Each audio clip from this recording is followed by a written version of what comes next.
Welcome to M2Techcast, a live internet radio show offering the latest news and interviews with the people driving business, technology, and politics in Michigan. Now, your hosts, Matt Roush and Mike Brennan. Hey, it's Matt Roush. And Mike Brennan. And we want to welcome you to the Martin Luther King Jr. Day edition of the M2Techcast. We're going to be taking a look at people of color and women in engineering and allied professions, science, technology, engineering, arts and architecture, and mathematics with a couple of guests. And then our second half hour will, as usual, be devoted to our very own epidemiologist, our very own infectious disease expert, Mr. Fred Brown, who is going to talk to us about COVID vaccine news, including the distribution bottlenecks we're seeing right now. Our first guest is actually a former boss of mine, Robert McGee, the executive director of the Engineering Society of Detroit. And he would like to talk to us about some efforts of ESD toward getting more people of color into engineering and allied technical professions and education. So, Robert, why don't you start by telling us just a little bit about what ESD is and what it does? Matt, it's great to see you again, and Mike, and thank you guys for this opportunity. The Engineering Society of Detroit is one of the oldest engineering societies in the U.S. We are 125 years old. We are a Michigan-centric society, and our primary focus is a strong talent pipeline for Michigan in engineering and technology-related professions. So our goal is to get more students excited about going into engineering as a career path, and also to get them to graduate. But while they're in school, our goal is to connect them and expose them to the opportunities available to them in engineering, in industry, through our corporate partners. We also are affiliated with the technical engineering societies like the SAEs, the IEEEs, the SWEs, the NASBs, and that group as well. So we are excited to be one of the pillars in Michigan, driving an awareness to the huge opportunities in engineering, especially in Michigan. Michigan employs more engineers per capita than any other state in the United States. So we have a lot of talent here. We have a lot of jobs here, and we need strong talent to fill those jobs. Now, I was looking at your notes, and you made reference to an academy that you guys have recently started. Why don't you talk a little bit about that? Yes, Mike, we are excited to say that in 2016, we started development for Girls in Engineering Academy. The background on that was the deans of the 15 A-BET accredited engineering schools in Michigan asked me if we would start to close that gap, because there was a lack of underrepresented minorities in the classroom. You could go into almost any classroom in any one of the 15 schools in Michigan, and you find just onesie twosies as it relates to underrepresented minorities. So we started this group. They matriculate from the 5th grade to the 6th grade. So we start with them in July of that summer when they're going from the 5th grade to the 6th grade. The first part of our program is Introduction to a College Campus. So they're on Wayne State's campus for 4 weeks, 4 days in the classroom with female students as facilitators and instructors, and then 1 day in industry where they see and they're hosted by females working in engineering for various corporations that partner with us in this program. The second year is a residence program where the girls check in July and they're on campus as a resident student for 4 weeks. So year 2 is about experiencing college life. And then year 3 continues that development on experiencing college life. And year 3 is going to either be at Lawrence Tech or at OU. The last time we had it before the pandemic, it was at OU. This year, Lawrence Tech will be in the mix. So we're excited to say that we have over 100 girls in this program. We have 88% retention, and it's a very rigorous program. It runs 4 weeks in the summer. They get a break, and then we start back up every other Saturday in October and go all the way through May. Wow. So Yeah, where are these girls from? there. What school districts are you recruiting from? These girls are primarily from the Detroit school districts. Believe it or not, I get asked this question, Matt, by the foundation leader at Fiat Chrysler. How many girls were on the east side? How many girls was on the west side? As it turns out, all of our girls are from the west side. All 105 of them. Interesting. So the plan for this year is to recruit heavier and bring some population of girls from the east side into the program as well. So how difficult is it? I know engineering has traditionally been a male profession, and largely white males. And same with technology. I used to go to a lot of technology functions, but for the last year or so, not so much. But previously, it was all pretty much white males in there that were doing that. So I know that's one of the things you want to do, but particularly with young women, how is it difficult persuading them or interesting them in STEM careers or not?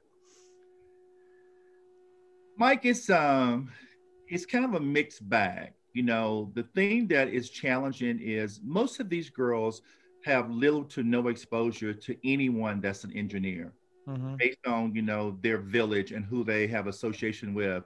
So the term engineering doesn't really resonate with them as a lane or a career path that they should be interested in. Many of them are very gifted in math and in science. They haven't figured out yet how to translate that into the workplace.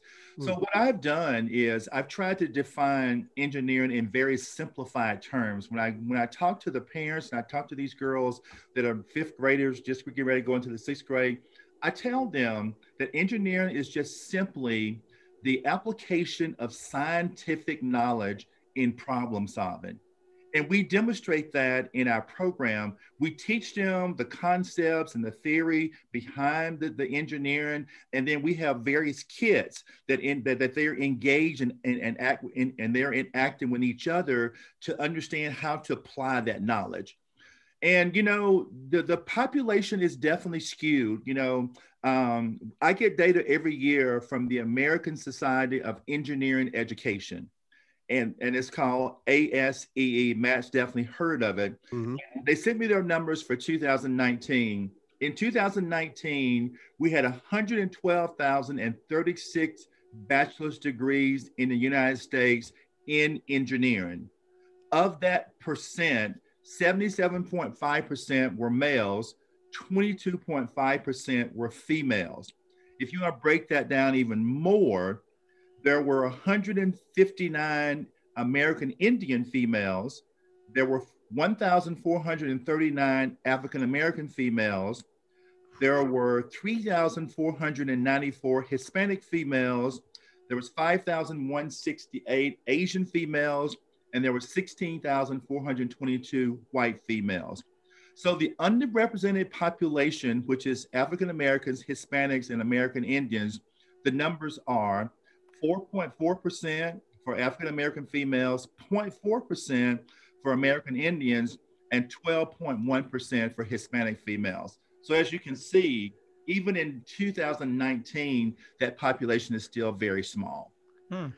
So how do we reach these folks? Excuse me. You know, we're just coming off a Christmas holiday, and then after the Christmas holiday, I had a knee replacement, so I've been on medical leave the last couple of weeks. So I've been watching more television than usual. Okay, and I see it seems like every other show, all of the shows, entertainment shows on all the networks, it's either how cool it is to be a cop, how cool it is to be a lawyer, how cool it is to be a doctor, how cool it is to be a nurse. That is like all over the popular culture, right? Yeah, right. How do we get people to see how cool it is to be an engineer? I mean, what is there anything we can do about that? I guess I can't see an action adventure TV show about it, but there should be something we could do. I like it. Matt, the thing that I will tell you is, you know, this program has been a eye opener for me. these girls and their parents have become our strongest supporters and our strongest advocates that's out there promoting the program and the excitement. One of the things that I've heard the girls say over and over and over, I never knew learning could be so much fun. One of the things that we designed our program to be from day one is this program cannot feel like school. Because think about this, if you have matriculating fifth graders going to the sixth grade that are used to being in the classroom 5 days a week, the last thing they want to do in the summer and on Saturday is go to another school class. So first of all, I did not hire regular teachers because their mantra is, I'm gonna be a teacher in the classroom. We needed energy, we need excitement. I need these girls to see themselves in the facilitators in 6 to 8 years. So we have female engineering students that are instructed in the classroom as facilitators and also as teacher aides, but we're already bringing them into a college campus to understand that there are people that look like me that's on this campus and I belong here.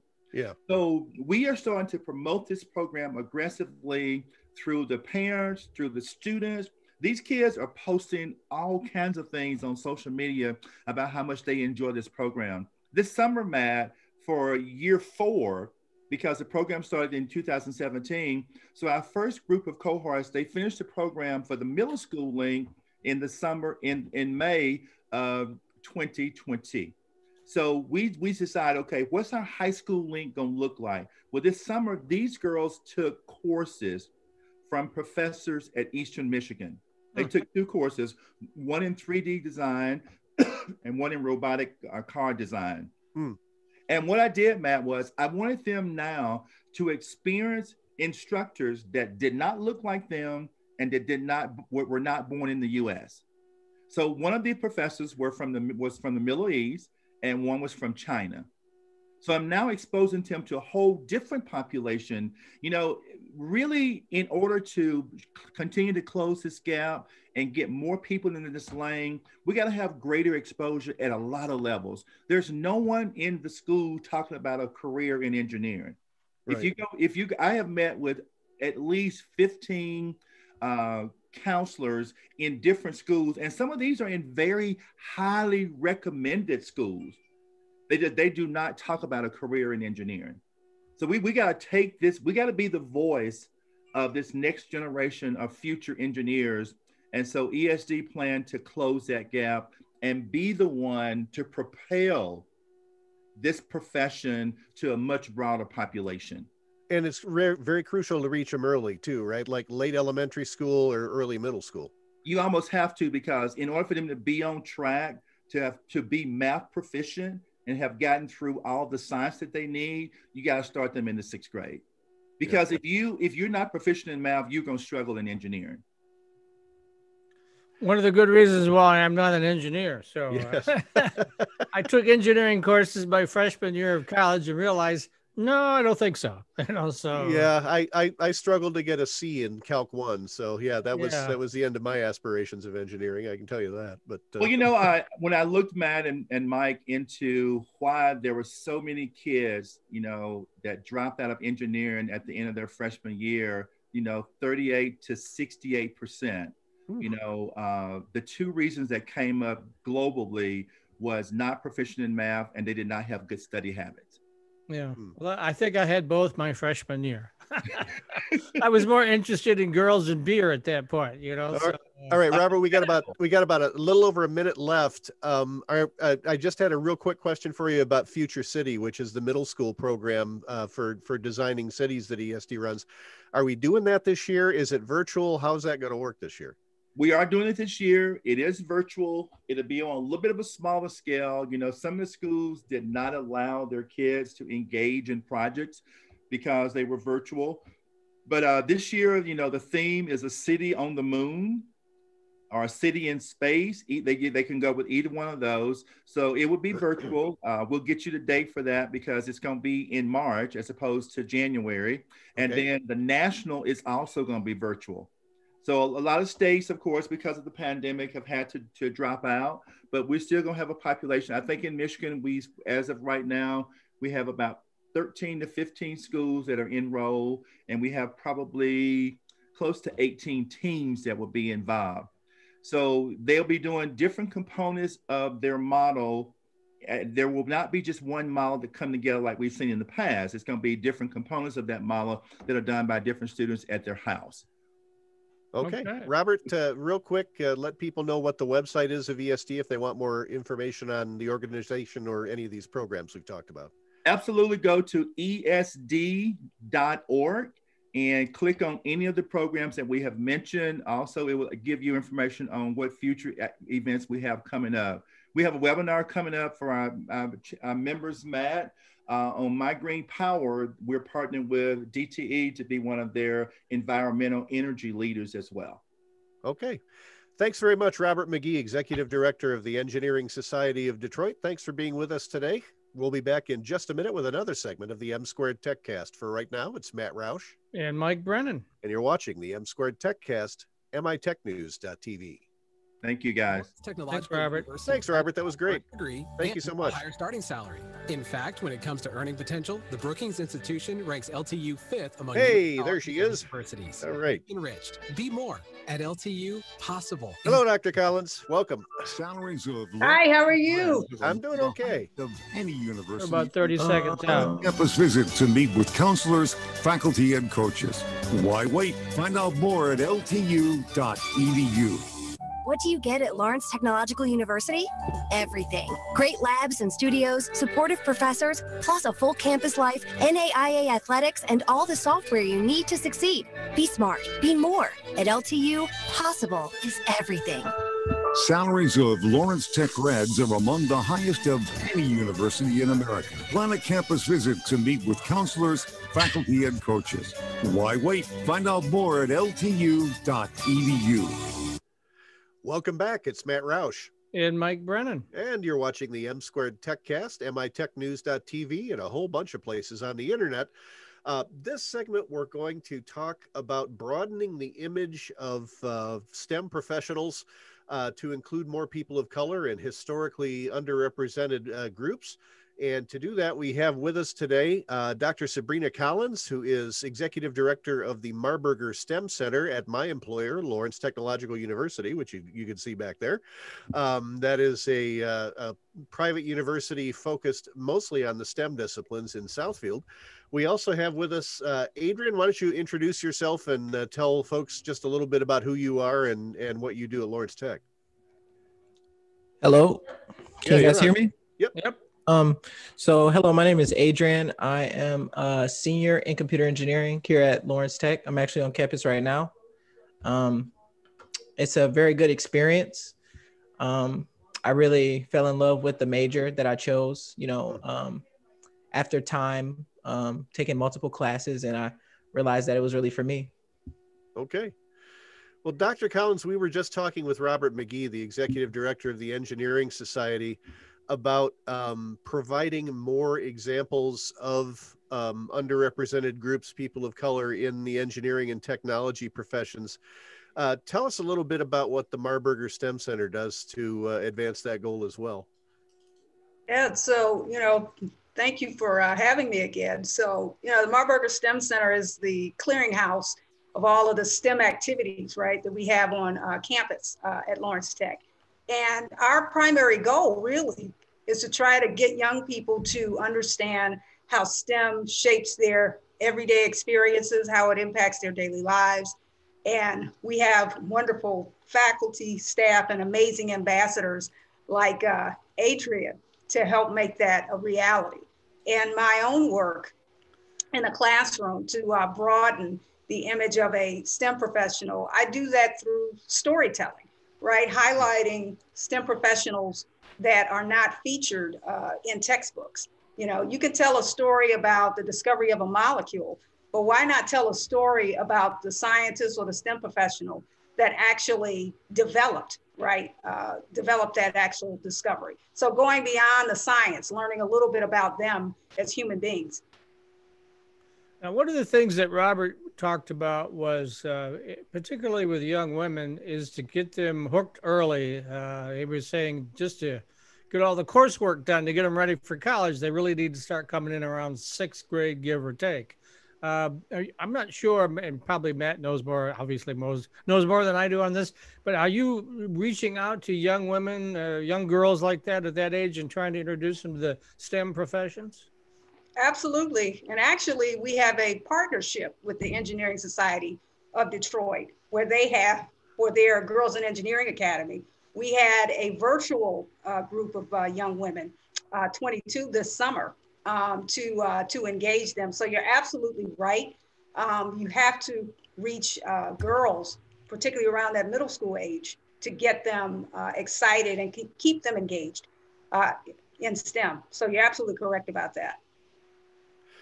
All right. So tell us a little bit about some of the things that you've been doing in terms of, I know you've been published recently talking about some of your efforts on sort of bringing popular culture into the classroom and helping students think about real life applications of STEM in that way. Absolutely. So I had a book chapter published last year entitled Inorganic Chemistry, Vibranium, Black Panther, in the periodic table, where the book chapter is dedicated to the late Chadwick Boseman, because he was just so awesome playing Black Panther. And what we do is we talk about how we've used the movies like The Avengers and Black Panther to engage young people in STEM, and take that a step further by talking about the real applications. We know vibranium is not real, but there are many elements. Unfortunately, it's not real. I thought it was in Captain America's shield, though, right? So it has to be real, right? Okay. Well, you know what? I'm a fan of superhero science, Mike. So yeah. But and really using science fiction to talk about real applications, of elements. And it's a way to get them engaged. So we did that with the periodic table and doing that with some other types of activities. Let me ask Adrian, you're a young man. What attracted you to engineering, and at what age did you feel like you wanted to be an engineer? So ever since I was like little, I bounced around it had to be something in the science fields, just because and I was introduced to it mostly through like the media, like cartoons and stuff. I was never into like social media. I know a lot of people are kind of into that, but I watched a lot of like cartoons about, like for example, to name some, Ben 10, that's just like a really sciencey one about like aliens and stuff. That's cool. So you see a bunch of future technology in that. Then you also see a lot, just the Marvel and DC universe. You just see a bunch of like larger than life technology. That's actually some of it is actually being produced in the real world nowadays. Technological advancement is like increasing so exponentially. So but yeah, just like as a kid though, mostly just like cartoons that I watched, science fiction, books, or like it's pretty much it. Yeah. So was anyone else in your family growing up? Was anyone an engineer? Was anyone involved in computer science at all? Unfortunately, no. And that's like a big challenge with a lot of people. Not having anybody to facilitate that interest, because I'm pretty sure a lot of people that were like young like me, or younger, like when I was a kid, they have an interest in these things because like a lot of the cartoons when I was growing up were actually like based off this science and engineering concept. But if you don't have anybody to actually like point you in the right direction, like I didn't get a computer. I remember like the first computer I got was like this small, it was like had an Intel Atom processor, which is just like extinct now. It was just so like, it was so slow and everything and just like really small, but I loved it. I was introduced to like YouTube and just like Googling things, and I had to used to wait like 10 minutes to like load some like web pages. But like, I mean, that's what I was working with. So it was a struggle getting into it, but if somebody else like me now could get access to a computer, easier, maybe they can. Well, that's kind of what you're doing now as a STEM ambassador for Lawrence Tech, yes. Which was my next question, is you're kind of being that person who wasn't there for you through this program. So tell me a little bit about what you've done as a Lawrence Tech ambassador. I don't know if you're involved in any of the schools that we have programs at, or talk a little bit about what you do as an ambassador.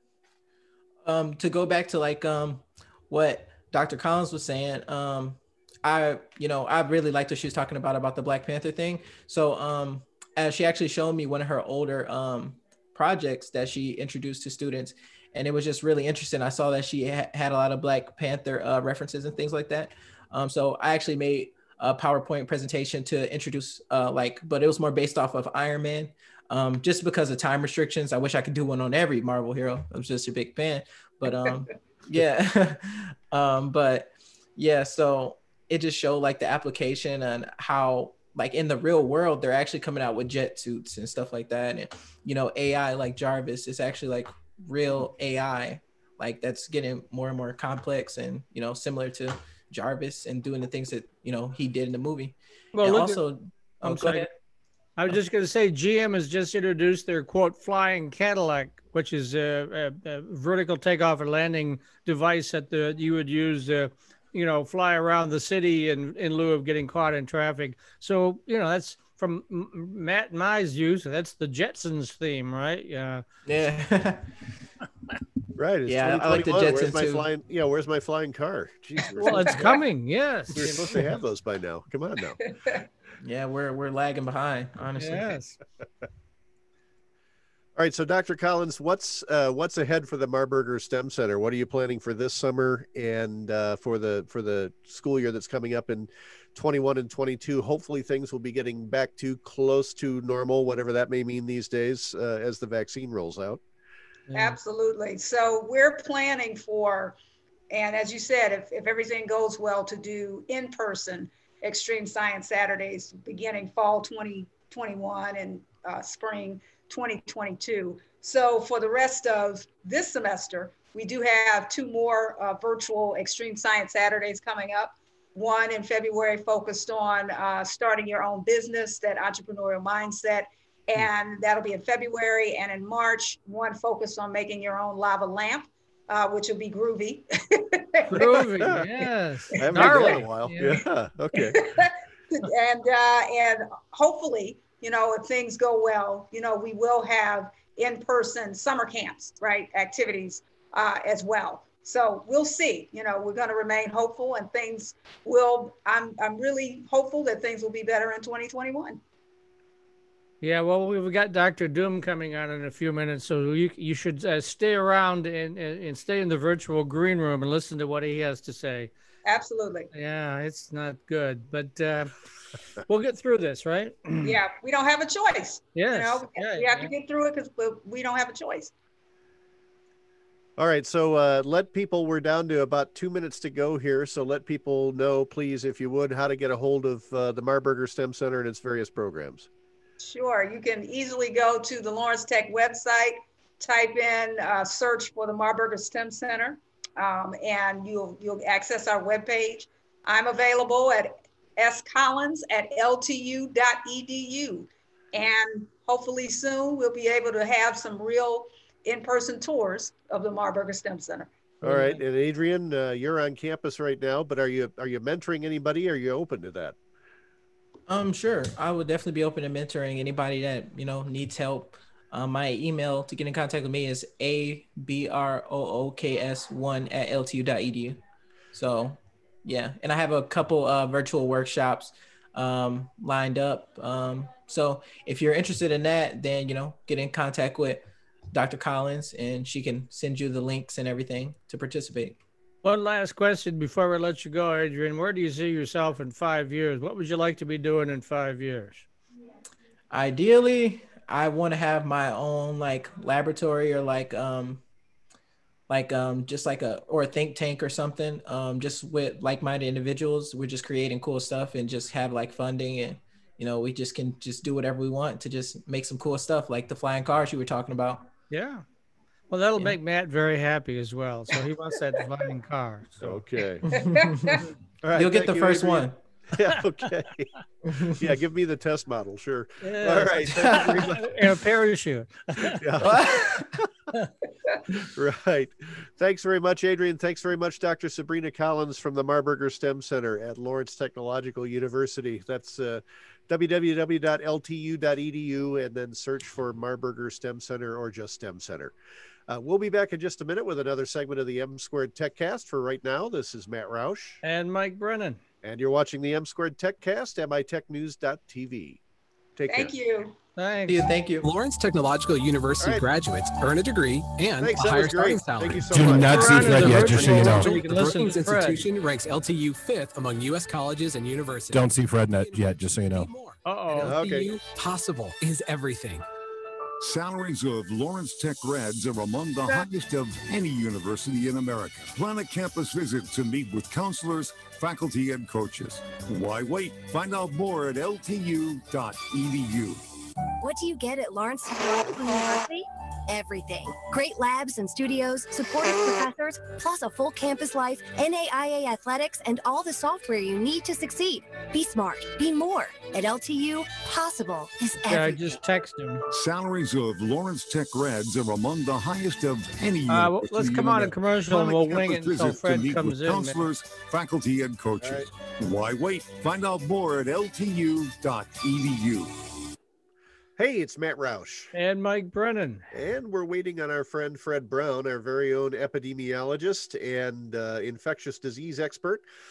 We lovingly refer to him as Dr. Doom, but he comes on. He's been coming on every week for about 3 months now, I think, Mike? Oh, Something no, like since that. March, actually. Since March. Wow. Okay. Yeah, so time does fly when you're 10 having months. fun, right? You know. Oh yeah, it's been just such a riot here.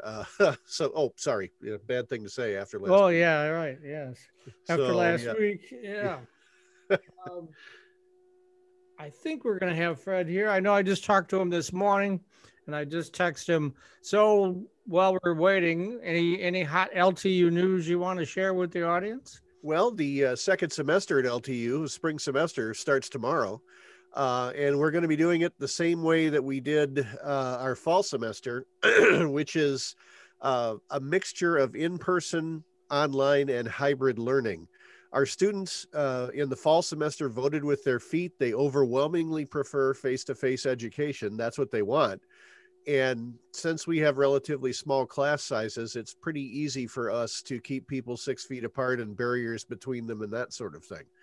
So we were able to have in-person classes for all but 1 week. The last week of the semester, we started to see a little uptick in cases. So we went, we went virtual 1 week earlier than planned in the fall semester, because we were going to not have kids come back after Thanksgiving, just because that sounded like a super spreader event to us. So we were going to go all virtual after Thanksgiving anyway. And we wound up doing that 1 week early because we did see a little uptick in cases. Now, hopefully, everyone will continue to mind their P's and Q's and, do the right thing, wear masks, social distance, wash hands, all that good stuff in the spring semester. So we'll be able to continue with the in-person classes in the spring semester. Once again, that starts tomorrow. The last day of classes is the first week of May. I think it's the 7th, might be the 6th or the 8th, but it's right around in there. And there's also not going to be a spring break this year. They're going to go right straight plow through the semester, basically. But obviously at an engineering and architecture school like Lawrence Tech, where those are the two biggest programs, you've got architecture studios that are much better in person, that are especially for the younger students. Graduate architecture classes have been online for a while now at Lawrence Tech, but for those that are just starting out, face-to-face stuff is a lot more fun. And here's Fred. Hey guys, how's everything going? All right. How are you feeling, more importantly? I am feeling just great. I've had 2 COVID tests in the last 2 weeks, both negative, and I have a brand spanking new left knee now. So I'm good. So excellent. We should mention that Matt has been out for the past couple of weeks recouping from his second knee operation. Yes. So now I have 2 bionic knees, not just one. So he's our new Steve Austin, and he's challenged everyone to a foot race here in a few more months once he's fully healed. Oh yeah, he runs 60 miles an hour now. I'm thinking something like that. Absolutely. Yeah. So I wanted to throw that out, challenge. So. No, I just want to be able to walk 5 miles without pain. That's the entire point of all this. Running is that's okay. I just want to walk. That'll be enough. The technology is amazing, isn't it? Who would have thought that after a week a week off, you'd be walking around again after getting Yeah, old. yeah, going up and down stairs. I mean, it's a little stiff, but only a little. So, it is amazing stuff. Well, he has to be able to Speaking- keep up with his granddaughter now. So. Well, yeah, absolutely. little Grace is going to be crawling soon, so she's already just about flipping over. She's about 3 months old. So Excellent.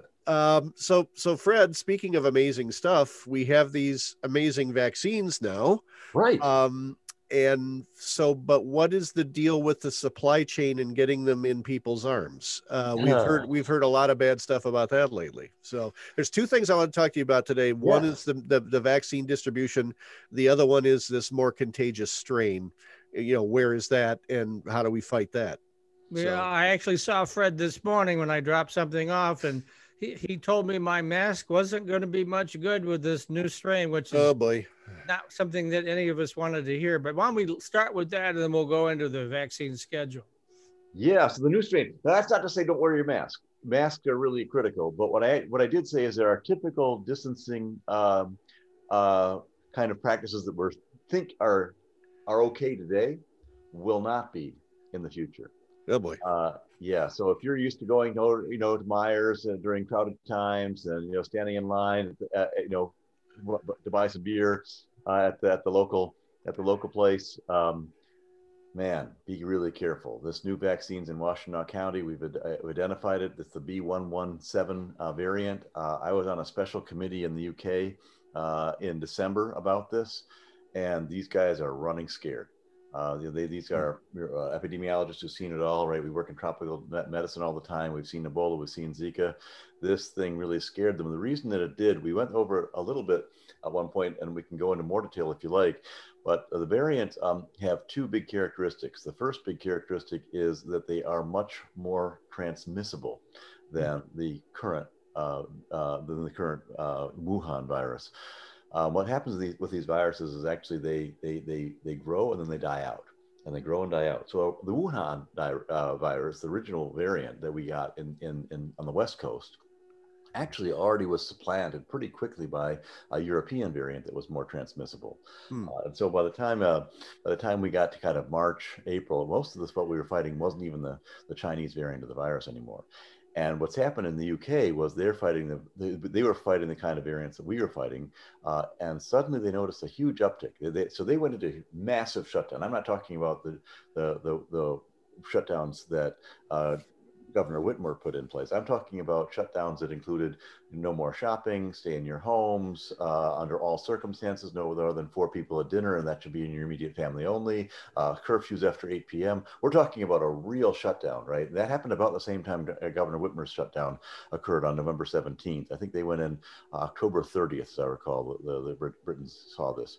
And what happened was the virus stopped, and they said, celebration, we're through, we've succeeded, and the virus started going down, and all of a sudden they saw this huge uptick, and they said, what's wrong? We're still at full curfew where everyone's wearing masks. We've got the best possible protection, and their hospitals are being completely overrun in London and in Edinburgh and in Glasgow and all the major cities.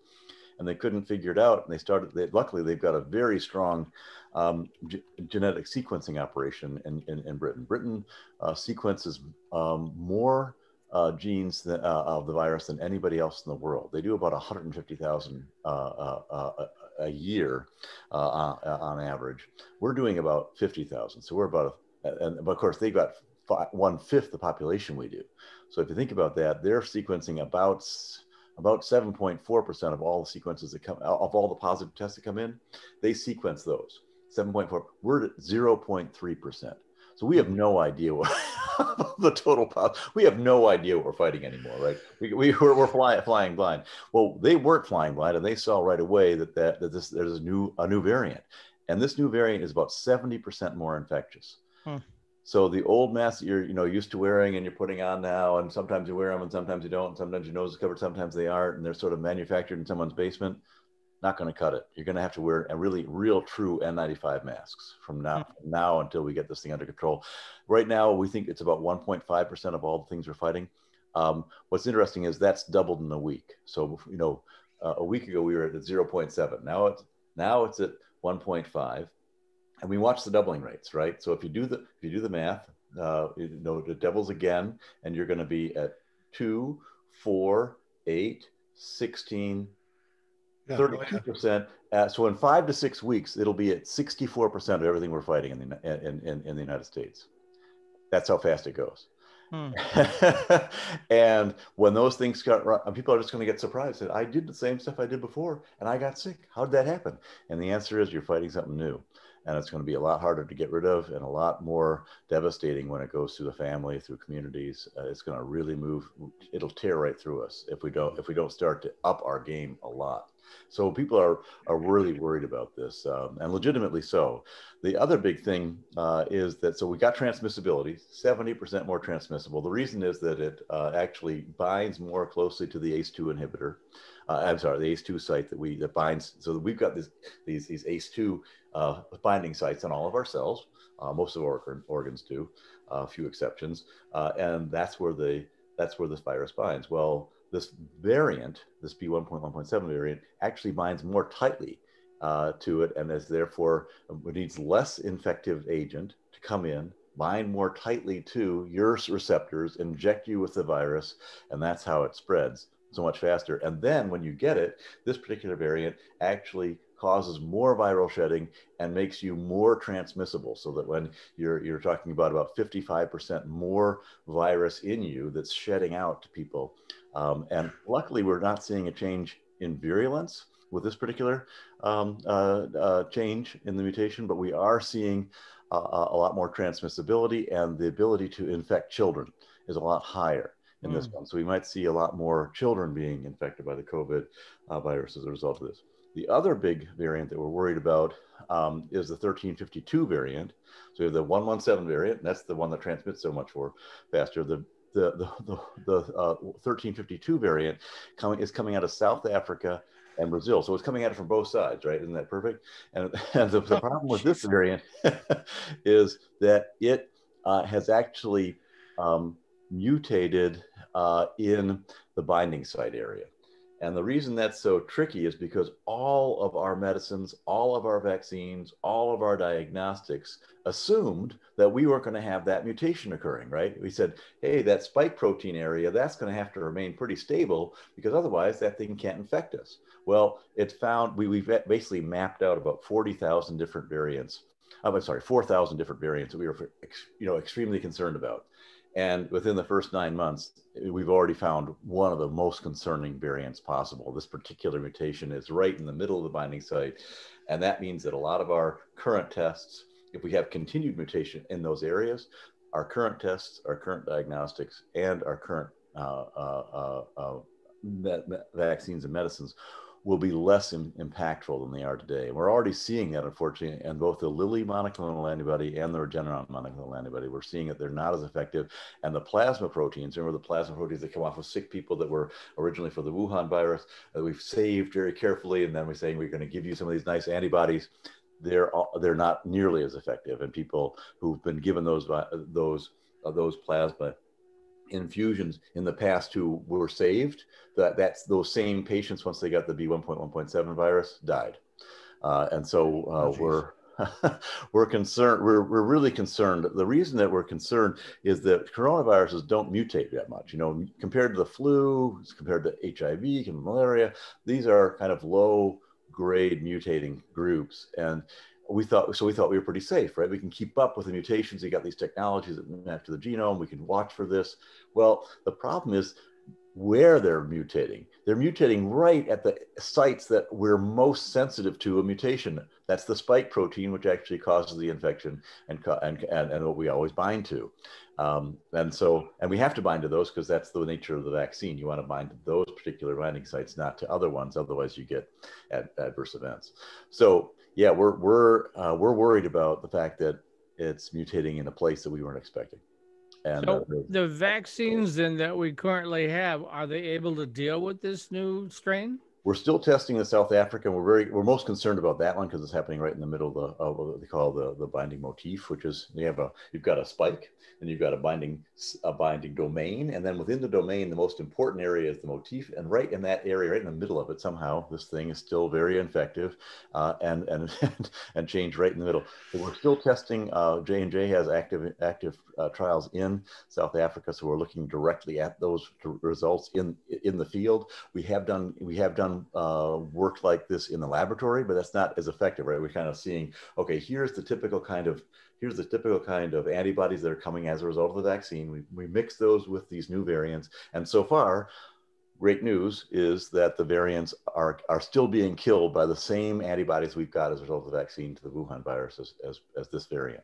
So that's the good news, but we want to see that in nature, and the J&J results should tell us that in a couple of weeks, they're going to be able to close down the trial and tell us what's going on with their vaccine. That is the same antigen, as you know, that's the same antigen that's being used by both Moderna and Pfizer. So we should be in a lot better shape to be able to tell about that particular virus. That's the one we're most worried about. The 117 virus does seem to be neutralized by our current vaccines. So sorry. So that's the bad news, right? I mean, it's really bad news that not only is the virus going in the wrong direction, but it's getting more transmissible. Your old techniques have to be, really amped up. I mean, please don't go to restaurants. Please don't go to the bar. Please go to nightclubs until, because it's really going to tear right through the community if you start doing that. And wear your mask. If you can get an N95 mask, wear that. If you can distance it, continue the distancing and even make it broader if you can, because this is going to be a bad one. I do have some data though. I can show you if you want. Okay. I can show you some stuff. Sure. The other thing you wanted to talk about vaccination rates. Let's talk about vaccination rates. So, well, you're bringing that up. I got a new email from the U of M this morning, and they're now. I'm in Group 1C, over 65, and so now they're randomly selecting people from my age group to participate, and they'll send me an email if I've been selected. Hey, that's great news. And so this is, I wanted to show you a couple of things. I decided to take a quick look at Michigan and a little more detail. As you know, I don't work for the state. I work for other states. I've done work for Ohio and Connecticut and California and Texas, but Michigan not. So I'm sort of an objective person when it comes to Michigan. And overall, I think that we've done some really good things. So where's a slideshow? Oop, there we go. Sorry about that. Turn this on. And, here we are. So here's Michigan. And what I did is so here's what Michigan looked like, right? And people have been complaining about these shutdowns. And I was curious about whether they made sense. And I think you can see that we had one big shutdown March 16th, and that sort of carried on being on and off through this period. And you can see that March 16th, we were going up a curve, and we actually had a slightly worse situation on our hands, as you know, in April than the rest of the United States. The rest of the United States was looking better. And then we went down, and the United States had that big outbreak. You can see July, August, September, California, basically was driven by California, Florida, and Arizona. And the reason was that we had a lot of people who were there were a lot of farm workers who were going undetected, going out in the fields, getting sick, spreading it in the Latin American and the Latino communities. And that kind of went under the radar for a while, and we're seeing a huge, you can see harvest season in California just drove us through the roof on that. And Michigan also went up quite a bit. You can see that there we are, the US is in blue, we're in red. And on November 17th, Governor Whitmer said, let's slow things down. We're on a bad curve. The rest of the United States did not really pursue that like we did, as strongly as we did. And you can see the rest of the United States just took off and we went down. So that was a good call. That was a really, really good call on her part right before Thanksgiving to say, let's try to hold this off. And the rest of the United States is fighting off, this now, and as really in trouble in a lot of states. And you can see here's how it spread through the state of Michigan. And you can see Upper Peninsula, especially along the borders, interestingly, the Ohio-Indiana border, the Wisconsin borders. We're having a lot of trouble keeping that virus from going across the border. Once we get into our state ourselves, we're doing a pretty good job. You know, we're in the lightest area. You know, we're below 1 in 20 share of population with a reported case. We've had some, you know, we've got a low population in some of these areas, and you know, and so even one death, for example, in some of these counties up in north, in the UP, pushes us off the map in terms of the, you know, the COVID negative numbers. But overall, except along our borders, I think we're doing pretty well, right? So that's the way it looks, and we're on a downward trend. The shut-in has worked. Now, this happened in the UK as well, right? The shut-in worked in the UK. All of a sudden, we had this new variant come out, and it just went off the charts.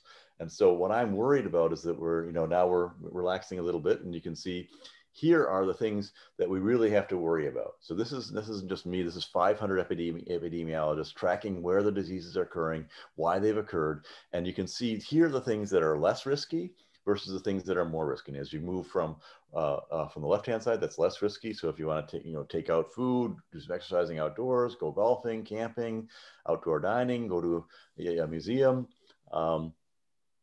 be with your family, not a problem. Those are low risk operations. Medium risk is going on an airplane. That's even getting to high risk depending how long you're on that airplane. Visiting elderly in the home because they're more susceptible. Going bowling because a little bit of exertion plus it's inside, exercising in the gym. Those are sort of, you know, getting cinema, movie theater. And then finally, you can see the things that are really very dangerous. And we really, if you can if at all possible, avoid because of this new variant coming in. Going to nightclubs, don't do that. Nightclubs and sitting and gambling for long periods of time when you've had a couple of drinks, which is, you know, nice and relaxing. But man, it is super dangerous with this new variant. Indoor bars, indoor dining, going to a concert where you're sitting there right next to lots of different people who are, you know, over the top of you, breathing down on you, going to sports stadiums. Even church, unfortunately, if it's indoors in a large congregation, people are singing and following along, that's going to be a challenge. Buffet dinners, don't do that. So those are the things that are really dangerous and are going to be not just dangerous today, but dangerous especially February and March timeframe. At that point, I think it will have over 50% of the variants by the end of March. Over 50% of what we're fighting is going to be something that is 70% more contagious than what we're fighting today. Well, I suppose it can't go to the gym either. That would be a bad idea, right? It depends. Well, if you're all by yourself and in a well-ventilated place, not a problem. So I work out downstairs. It's not nearly as fun as being in a real gym, I'll tell you. But so that it depends. You got to kind of be aware of your situation, right? If the gym is able to really ventilate and really keep people away, and they really are just serious about disinfection, and you're not, and you don't get overly exerted, and you're able to continue to wear your mask, and those are hard things to do, then it's not nearly as dangerous as if you're in a place that's enclosed without good ventilation, with people who are getting, you know, close and waiting for the machines, and breathing hard, you know, especially things like spinning and things like, oh my gosh, you know, I wouldn't go close to that. But if you can be in a place that's, you know, got plenty of distance and plenty of ventilation, and you're not near anybody and you're able to wear your mask, because you're not exerting too well and they're serious about keeping surfaces clean, be super careful, but that's possible. Okay. But especially the ventilation, though. Make sure they have HEPA filters. Make sure they ventilate regularly. Make sure they're getting 15 cycles of 4 cycles of air per hour. That's you know, twice as much as your average house. All those things. If they're not doing that, then I'd stay away. And if you can't find that out, I'd stay away. But yeah, so gyms generally are challenging, unfortunately, because there are a lot of great facilities out there that, you know, we didn't put the ventilation that bad. So here's what the governor did. And she said, basically, you know, January 13th, we're going down, things are getting better. So she's going to open up some stuff, but these things are not open. Workplaces, nightclubs, contact sports. She's opened up some of the bowling centers. You know, she's on the edge here.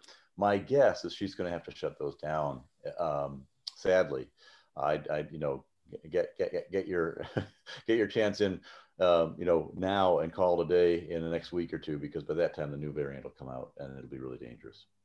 The vaccination rates was the other thing that Matt I know wanted to talk about, and we're not doing so well compared to the other states. We're better than California and Idaho and down south, but we're not nearly as good as, say, Connecticut or North and South Dakota. West Virginia is doing a really good job on this as well. You can see we've vaccinated about 3.1% of our total population. We're getting into the C-level groups, which is why you were talked to, Mike, I think. And you can see that we've gotten 773,750 shots injected. Those are how many doses we've actually received. We've only, though, injected 364,182 doses. So that's a 47% injection rate. And that's 0.5% of the population. So we've gotten enough to, we got a ways to go. Ways to go. Yes, sir. And Joe Biden's come out and said he wants to do 100 million doses by 100 days. By Memorial Day, give or take, By Memorial Day. Yeah. But I think that's sort of 100 days is that's right, sort of middle of April. That would be too slow. If we're at that rate, that's still too slow. We're going to have more manufacturing capability than that by that point, and I would be disappointed. That would still mean we're only injecting about 50% of the doses that we're getting. And that would be, that would mean that we haven't solved the distribution side. And you saw the challenges in production last week, Mike. We went through that. I wanted to talk a little bit about the challenges in distribution, if you'd like. We can talk about. Go ahead. Right, because that's the other bottleneck. First is manufacturing. We don't have enough by definition because we're still ramping up. But we have actually manufactured so much stuff that we're overwhelming our distribution systems. And here's where we're at, right? The reason this is happening is because it is the whole supply chain is being cobbled together. We never had a supply chain that was ready for COVID. We kind of had a supply chain in place that was ready to do, control, to do the flu vaccine where you don't really have any outbreaks. Things are in control. You're just monitoring the flu shots. You're giving half the population a flu shot when they need it, and through the pharmacy. Well, this is a situation where we've got a major outbreak, a pandemic level outbreak of a real bad pathogen that's 10 times worse than the flu, much more, it's 2.5 times more transmittable, and it's 10 times more deadly. So all of a sudden we're in a completely different situation, new disease. And so we're trying to cobble together these supply chains quickly. Pfizer said, forget that. I'm just going to send everything you guys want directly to the end site vaccinator site, right? So if you're working with Pfizer out of Kalamazoo, they're shipping it right to a hospital and right to the hospital level or right to the vaccinator site level and all over the country. The Moderna has decided, no, they want to partner with McKesson, who's putting together the vaccinators, the actual kits. And then they send their material through McKesson to basically FedEx and UPS to a warehouse where it can be kept cold. Don't forget, Pfizer has that -70-degree cold chain, which is much harder to manage. And Moderna has this -20, which is still much worse than we usually do. Usually we're at what they call it a 2 to 8 degree centigrade, which is, about refrigerate. What do you call it? It's 40 degrees or so Fahrenheit. So it's sort of what you keep your refrigerator at. When you start to get to frozen stuff, things get a lot more complicated to make sure that it remains frozen, doesn't thaw and refreeze. All those things can really make a big difference. So right now, we don't really have a supply chain that's capable of handling all the manufacturing we're doing. Second big problem is this is really regulated. Right. I mean, this is highly regulated stuff. It's got to go through qualification, certification. You've got to apply to become. You have to have the right vaccination people in place. You've got to have the right facilities in place. You've got to have all those processes in place. All the systems have to be tested out. So it's a significant problem. And if you talk to the healthcare people, they're trying to save people's lives. They're not trying to inject people with new vaccines. They're all busy trying to save. Their hospitals are getting overwhelmed. So they don't have that much capacity available to give a lot of injections. And so we have to train a lot more people to do these injections. And these injections aren't normal injections. They're very small doses that require quite a bit of precision in terms of the injector. You've got to prepare the process, the bottle appropriately. You can't shake it. You could break up the little lipid nanoparticles and so on. So there's some training that needs to go on that's quite challenging. And the vaccination process actually wastes a little bit of material, which you don't want to do either. So the better you train these people, the more material you're going to have. It only takes 30 micrograms. In other words, we could vaccinate the entire United States with a 10-gallon bucket of antigen. That's how powerful and small these doses are. When you get the vaccine, you won't believe how easy it is. I mean, we're talking about little tiny needles, very small amounts of injection. You'll enjoy that part. What'll hit you later is the reactogenicity, right? Your immune system say, hey, something's attacking. We better go after it, and that's a good sign because it means you're activating your immune system. And then about 2 days later, you'll feel you'll be a little bit tired out because your body is responding appropriately. Of course, this is the virus we're giving you. We're just giving you a little piece of the protein, and that's all you're reacting to. Then we got to change all the manufacturing all around, right? We've got a lot of new entrants coming in. We've got Moderna that has one set of requirements. Then we have Pfizer, that's another set of requirements. J&J is coming, Novavax is coming, Sanofi is coming. All these groups have slightly different requirements about how they're supposed to be shipped and handled, and that's a big challenge because they're not all going to be able to use the same infrastructure all the time. And then, of course, the logistics. We talked about this. Normally, our wastage levels for vaccines are about 20% in the United States. Overall, the world, for sure, 20%, 25%. And now we got a -70 and a -20 degree cold chain, so it's going to be even worse. Plus, it turns out that Pfizer put a little bit of extra dosing in each vial. And so now people are planning for 5,000 doses to be per open case, and now they're getting 7,000. So all of a sudden, you need an extra 2,000 people in line to get vaccinated. Which is why, if the audience is interested in getting a shot faster, they should try to fly standby, and wait at the end of the day, come by and see if some of the groups that have Pfizer vaccines. That includes Beaumont, includes Ascension. You can call and find out whether they have Pfizer vaccines, but most of the sites have Pfizer vaccines in Michigan, and that means they're going to have some extra possibly at the end of the day. And then we've got the unintegrated. The biggest problem we're having is unintegrated systems, right? These poor guys in the hospital are saying on Thursday we need to have X doses. And on Tuesday, they're told, okay, you get these many doses. By that time, you've already lost half the week, and you got to really figure out, is it 1,000 doses I'm planning for, or 5,000 doses, and then getting people in line and getting ready and adjusting. So this week, we're going to, I think, stop vaccinating on Tuesday and Wednesday because we didn't get quite as many doses as we thought we would. And that's disappointing, right? Because people are already in line like you, they've been notified, you're ready to go. And then, oh, sorry, and we don't have enough doses. So that's why you can see where we started 35 million doses of capacity in the vaccination market in the United States. That's where we started with. We want to get to 2 billion. And we think we are going to drive to 2 billion doses distributed by January 1st of 2022. In fact, Pfizer alone thinks it can get to 2 billion doses. Wow. And then you add that to Moderna, who thinks they can get to 1.2. You're starting to flow 3.2 billion doses through a supply chain with the capacity to only have 35 million doses in a year. So that's just an incredible ramp up if you think about it. And then you've got all these other things where you've got adjuvants and reagents and stoppers and needles and injectors and dry ice and all these things that have to come together at the right time, at the right place. And it's complicated. So that's some of the reason that we're having some challenges with the supply chain. Mm-hmm. Which brings me to my next question. In 2 days, Biden will be the president, and he's talking about using the Defense Production Act. Yes. Hallelujah. It'll probably happen. And if so, what do you think will happen? I mean, will that really ramp things up quickly or what?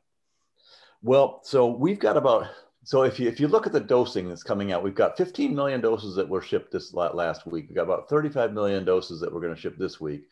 We got about 5 million extra doses that we're going to get out the door before Biden, and the OWS wanted to do that before Biden came to office, just to show that we've got some capacity here. They want to stress the system a little bit and push as much as they could. So we're going to start flat with Joe, and that's going to be, so he's going to have to then catch up with that bolus injection, right, of all the extra people he now has to inject in 21 to 28 days.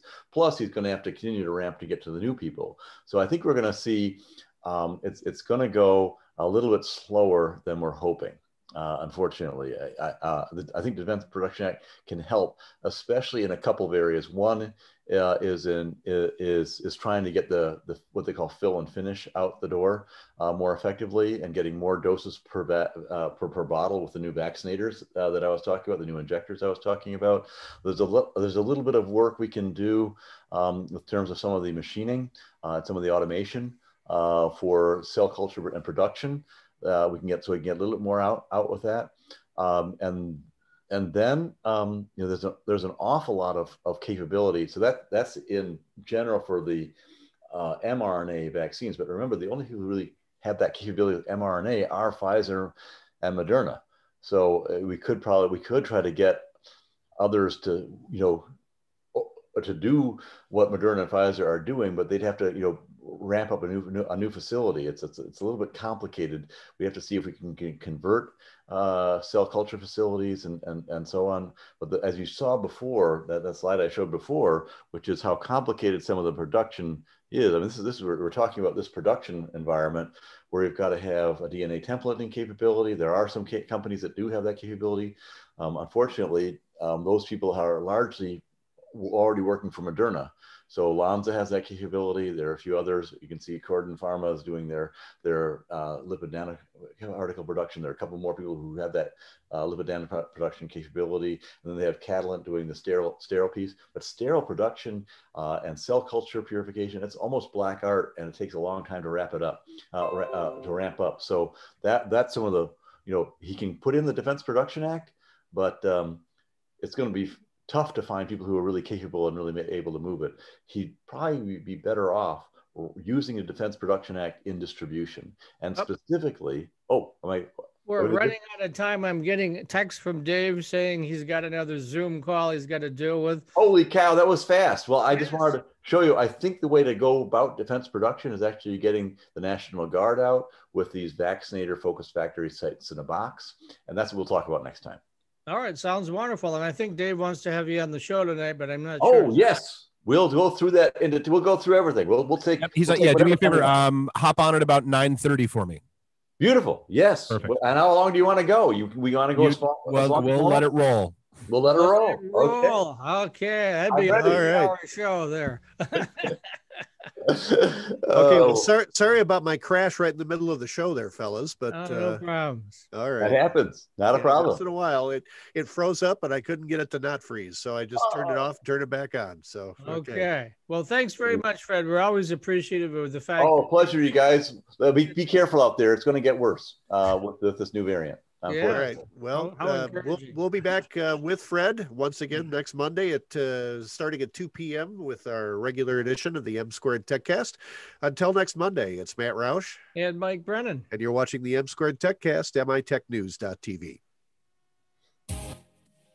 I'll see you guys tonight. Looking forward to it. Okay. Thanks, Fred. I'll be listening in, Fred. Thanks.